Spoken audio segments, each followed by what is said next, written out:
Assalamualaikum warahmatullahi wabarakatuh. Hamdan wa syukran lillah amma ba'.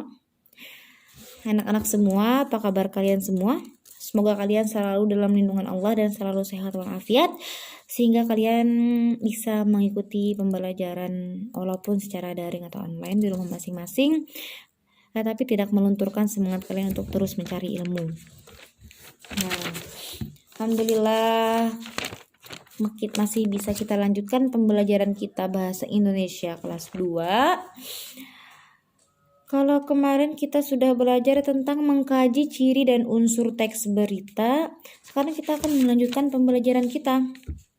Nah, mengkaji ciri dan unsur teks berita. Kemarin sudah kita jelaskan apa itu teks berita, apa itu unsur-unsur berita. Terus ada ciri-ciri teks berita. Nah, bisa kalian mutalaah sendiri yang masih ingat unsur-unsur teks berita. Unsur-unsur berita itu yang dikenal dengan 5W plus 1H. Nah, 5W plus 1H itu W-nya apa saja? 5W berarti ada 5W. What apa? Terus yang kedua ada siapa itu who. Tadi yang pertama what, yang kedua who, siapa, yang ketiga ada where, di mana, yang keempat ada when, kapan, yang kelima ada why, mengapa, dan yang terakhir how. Yang 5W 1H, H-nya itu adalah how, bagaimana. Nah, semoga kalian selalu ingat tentang 5W 1H itu, karena itu sangat penting bagi sebuah teks berita, karena teks berita itu tidak akan lengkap atau tidak akan ada tanpa adanya unsur-unsur berita. Apa kejadiannya, siapa pelakunya, siapa korbannya, itu selalu ada dalam berita. Nah, selanjutnya kita akan mempelajari tentang membuat simpulan isi berita. Nah, setiap sesuatu itu pasti mempunyai simpulan apapun itu, misalnya entah itu dari berita, entah itu dari cerita, novel, atau hanya sekadar pidato, itu pasti mempunyai simpulan. Nah, sekarang Anda tentu sudah memahami bahwa sebuah teks berita dibuat bertujuan untuk menyampaikan informasi yang aktual, sehingga pembaca dapat mengetahui situasi terkini mengenai peristiwa atau kejadian tersebut. Jadi berita itu harus aktual ya, harus yang ter-up to date kayak gitu.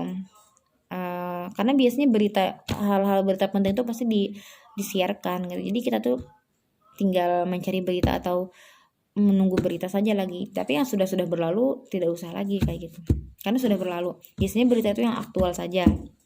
Misalnya nih, saat membaca berita tentang demonstrasi di ibu kota yang mengakibatkan kemacetan lalu lintas. Nah, kita dapat memahami situasi lalu lintas itu macet misalnya dengan di mana? Iya, lewat berita itu. Kenapa? Agar ketika kita ingin menuju ke suatu tempat, kalau kita melalui jalan itu, kalau kita tahu macet, maka kita akan mencari alternatif yang lain atau jalan yang lain seperti itu. Nah, itulah gunanya berita. Nah, kegiatan memahami isi berita dapat dilakukan dengan menemukan unsur-unsur berita terlebih dahulu. Nah, paham? Misalnya nih, kalau kita ingin membuat simpulan berita, maka kita tinggal cari 5W1H-nya itu. Karena unsur-unsur berita tadi kan ada di 5W plus 1H. Nah, jadi kalau ingin membuat simpulan, tinggal balikkan ke situ. Nah, terus apa nih? Oke, perhatikan contoh simpulan berita berikut. Berita tersebut menginformasikan tentang padatnya pelabuhan Merak oleh truk-truk pengangkut barang dan sembako pada 10 hari menjelang Lebaran. Hal itu disebabkan adanya larangan melintas bagi truk non-sembako pada 21 sampai 25 November. Akibat penumpukan, beberapa sopir truk terus menunggu sekitar 2 sampai 4 hari untuk bisa naik kapal. Nah, ini contoh simpulan berita. Jadi simpulan berita tuh tidak bisa terlalu panjang lagi.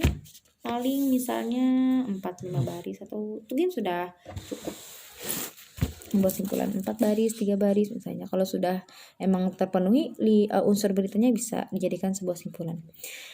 Setelah itu ada mengidentifikasi struktur teks berita. Nah, jadi berita ini juga mempunyai struktur. Nah, dalam berita itu pertama ada orientasi. Apa itu orientasi? Pengenalan atau pembuka. Pembuka hal yang akan diberitakan. Jadi sebelum adanya berita itu diberitakan dengan secara lengkap, biasanya ada pembuka dahulu, orientasinya, pengenalan di awal dulu seperti itu. Bagian orientasi pada umumnya berada di awal teks sebagai pengantar menuju bagian peristiwa. Nah, setelah ada orientasinya baru yang kedua ada peristiwa, karena struktur itu berurutan, ada orientasi dulu baru ada peristiwanya. Nah, sekarang peristiwa merupakan tahap inti dari sebuah berita. Berita dinarasikan sedemikian rupa hingga tersaji beberapa fakta yang kemudian dimunculkan sebagai sajian berita terkini meliputi unsur 5W+1H. Nah, jadi di dalam peristiwa ini sudah terpenuhi 5W1H-nya itu harus ada meskipun beritanya atau narasinya panjang. Misalnya dijadikan sebuah cerita, dijadikan sebuah narasi yang panjang seperti itu.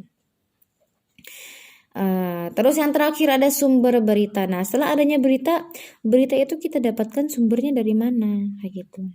Sumber berita merupakan referensi dari narasumber di dalam berita. Sumber berita tidak selalu berada di akhir berita, namun bisa berada di dalam berita itu sendiri, seperti itu. Misalnya kita mendapatkan berita dari dari tempat kejadian, misalnya kita ada di tempat situ, itu juga sumber berita. Misalnya kita dapat berita ini dari koran, bisa juga dari saksi, misalnya seperti itu, banyak ya. Nah, setelah itu ada tentang menganalisis kaidah kebahasaan teks berita. Nah, kaidah kebahasaan dalam teks berita ini ada keterangan atau adverbia, verba transitif, verba pewarta, kalimat langsung, kalimat tidak langsung. Hanya itu untuk kaidah kebahasaannya. Jadi setiap pembelajaran di sini kita selalu punya kaidah kebahasaan ya. Oke, nanti kaidah kebahasaan ini akan saja terangkan dengan contoh-contohnya tapi di pertemuan berikutnya. Sampai sini dulu pertemuan kita hari ini. Kalau ada pertanyaan silahkan disampaikan kepada Ustazah. Ustazah sendiri mohon maaf apabila terdapat penjelasan yang tidak bisa kalian pahami atau ada kata yang khilaf atau kata yang salah yang tidak membuat nyaman di hati kalian. Ustazah minta maaf. Hadanallahu ajma'in. Akhirul kalam. Assalamualaikum warahmatullahi wabarakatuh.